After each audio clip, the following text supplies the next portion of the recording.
so much more.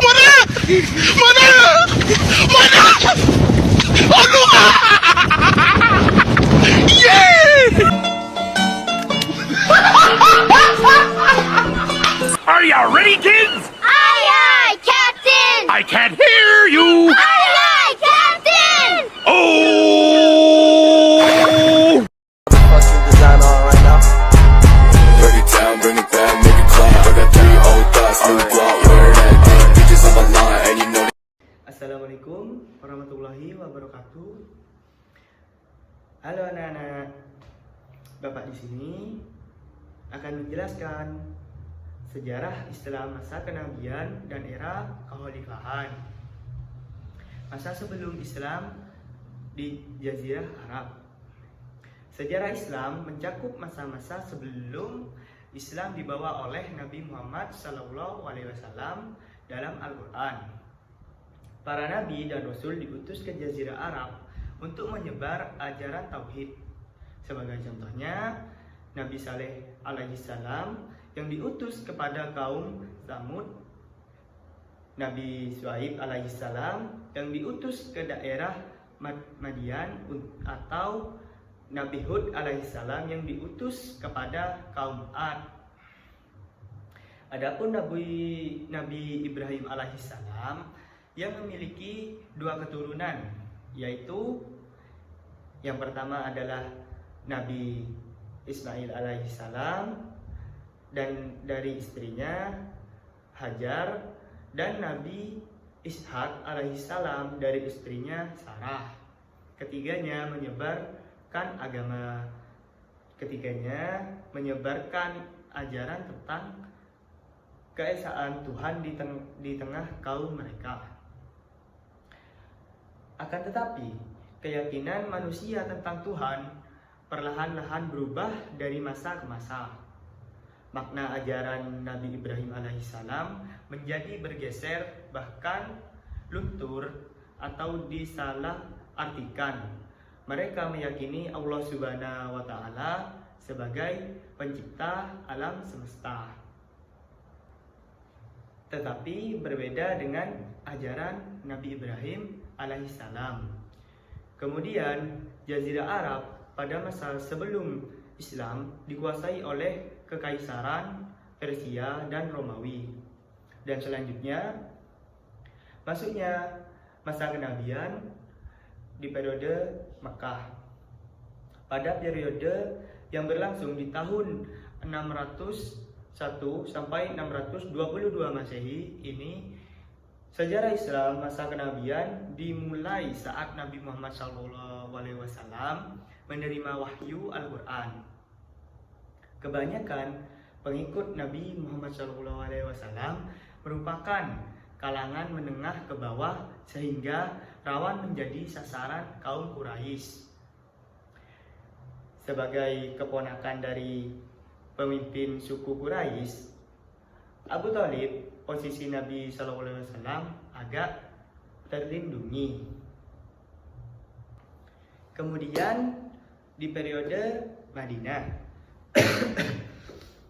sejarah Islam periode Madinah dimulai ketika Nabi Muhammad SAW dan para pengikutnya hijrah akibat rintangan dari kaum Quraisy.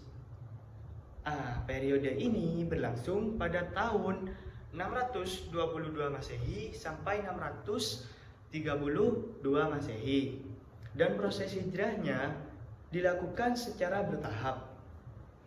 Nabi Muhammad SAW bersama 70 keluarga yang mengikutinya membangun negeri yang berlandaskan Islam. Selanjutnya, negeri Islam ini menjunjung tinggi keadilan, demokrasi, dan kesetaraan dalam segala aspek kehidupan. Nabi Muhammad SAW pun memulai program-program dalam masa pemerintahannya, mulai dari membangun pasar, mendirikan masjid, membentuk piagam Madinah, merukunkan kaum Mubajiriyah dan Anshur, serta berperang dengan sistem gazwu atau penyerangan mendadak dengan jumlah korban sedikit mungkin.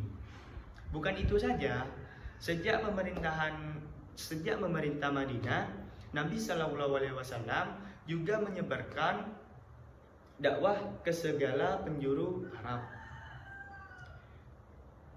Selain sejarah peradaban Islam yang ditandai dengan pembangunan negeri, periode Madinah juga menjadi saat-saat diturunkannya ayat-ayat Madaniyah.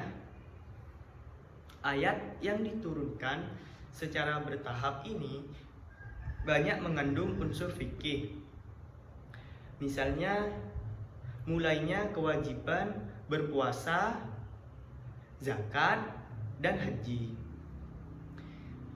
Lalu, pada 628 Masehi, kaum kafir Mekah mulai memperhitungkan pengaruh kepemimpinan Nabi Muhammad SAW dengan membuat perjanjian Hudaybiyah pada 630 Masehi. Terjadi Fathul Makkah dengan proses yang damai tanpa memakan korban jiwa. Masa kenabian pun berakhir saat Nabi Muhammad SAW wafat pada tahun berapa Nabi Muhammad? Ada yang tahu, anak-anak?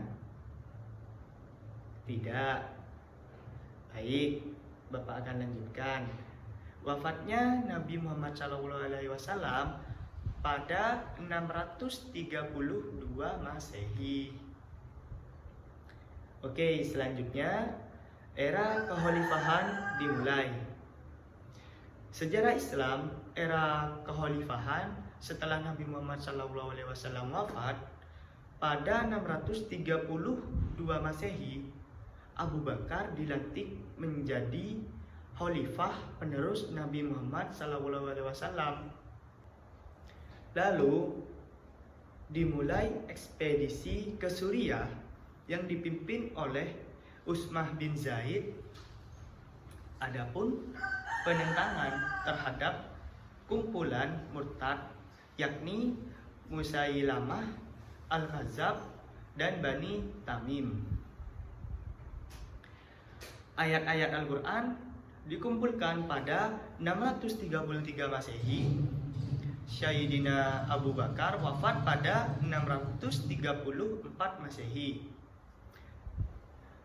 Lalu pun sisinya digantikan posisinya pun digantikan oleh Sayyidina Umar bin Khattab.